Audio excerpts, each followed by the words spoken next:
All right, guys, sold out. The attendance was 17,834. Gate was 7.25 million, highest grossing gate in the arena's history. We beat the Rolling Stones. They had the record since 2012. Fight of the night was Islam and Poirier, and then performance of the night was Holland and Islam. They all won 50,000. Congratulations. Actually, yeah, Islam wins 100,000.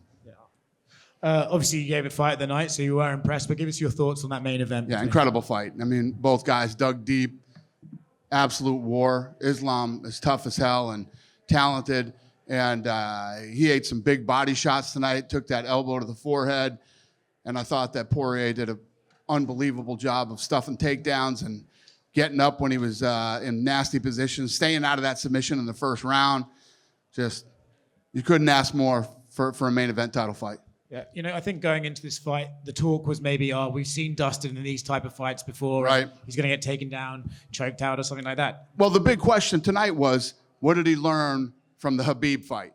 I mean, after that fight, he was horrified. He said, I couldn't believe, how I couldn't do anything against him. And he's going in against a protege guy who, fights exactly like him. And obviously, he worked hard on the takedown, defense, and getting back up from the bottom.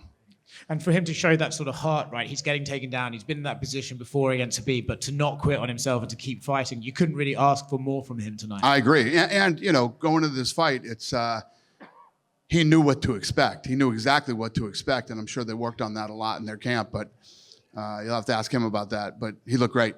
It was an awesome fight. Yeah, it's fantastic. He did say in the cage that he thinks this might be it.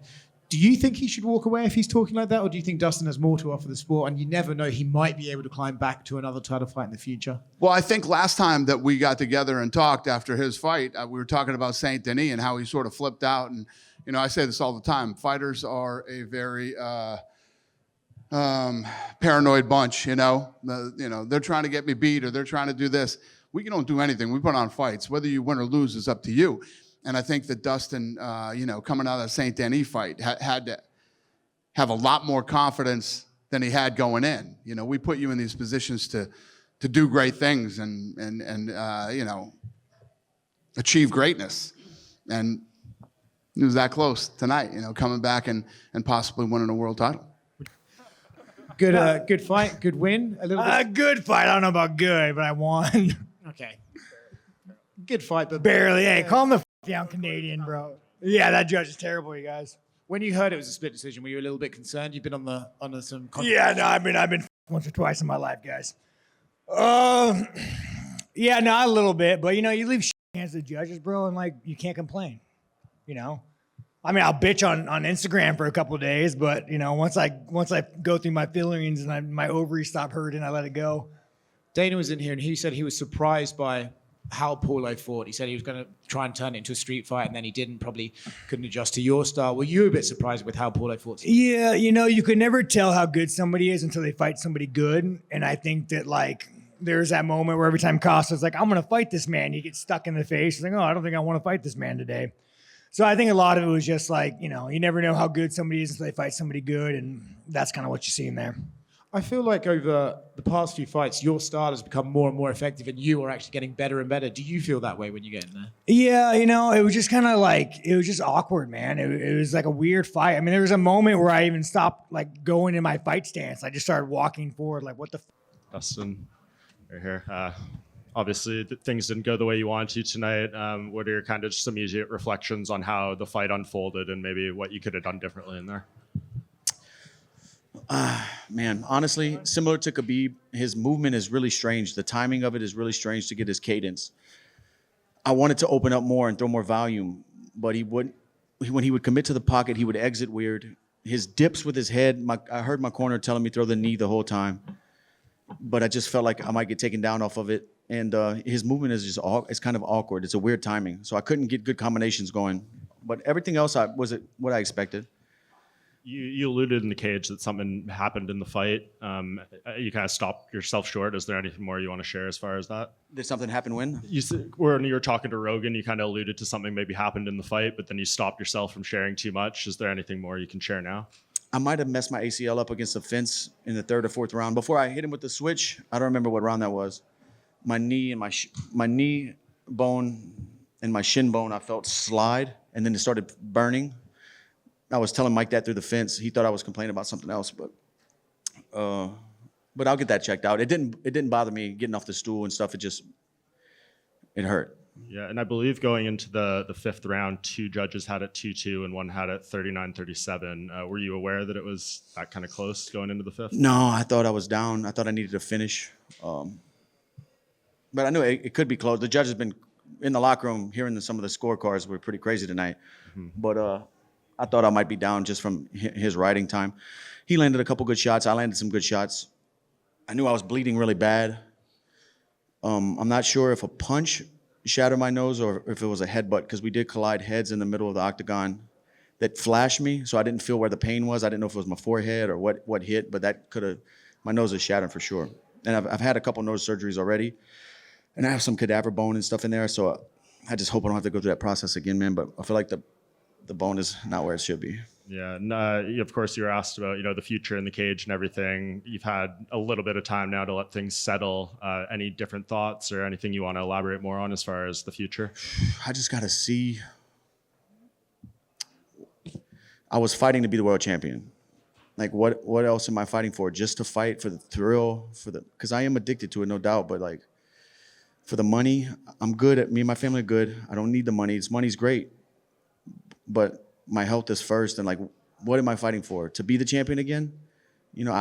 Will I ever get that shot? Even if I go on a streak, I don't know. But there's such a tough mountain to climb that I've climbed so many times. I'm 35, and I see people and hear people say that's not old. But I have 50 fights. I've been fighting since I was 17 years old. I fought my first cage fight when I was 18. I have 10 fights that are on my record. I have, and I've been in a bunch of battles. At some time, this is going to catch up to me. Obviously, I just fought the pound-for-pound #1 guy, and every time I got off the stool, I felt like I was going to win this fight. I remember thinking, getting off the stool, I'm going to be the world champion tonight. I felt it. So I just got to see. I beat a young guy last time out. I just competed with the #1 pound-for-pound guy and felt good doing it until the end. So I just got to see. I can still compete, but I don't want the sport to retire me and squeeze me out. I don't want to be one of those guys hanging on. I just honor and respect this too much, and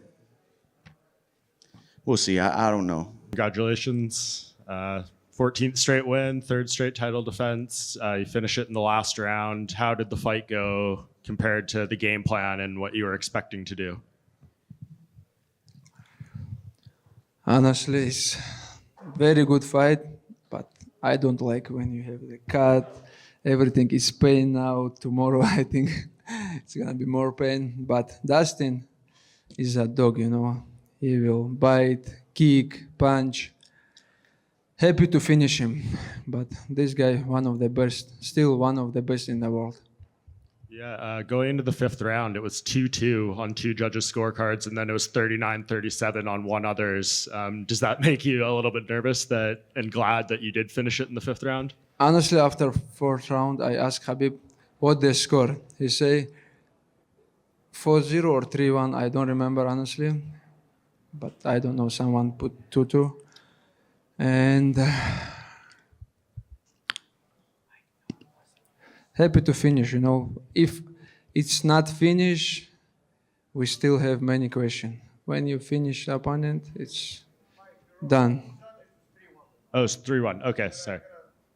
Yeah, sorry. So 2 judges had 3-1. My bad. It's okay, man. Dana was in here a few minutes ago, and we were asking him about you, and he was very adamant saying you're not the #1 pound-for-pound fighter in the world, and that John Jones is. And I was trying to push back, being like, you're much more active than John Jones, you're fighting more. And he said, no, it's John Jones. What do you think about that? I don't know. Maybe it's his opinion.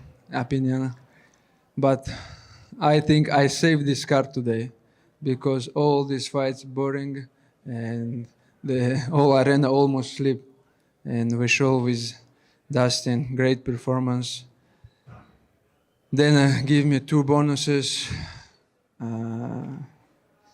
Before I remember when I have first contract, I'm happy when I have bonus, but now it's okay.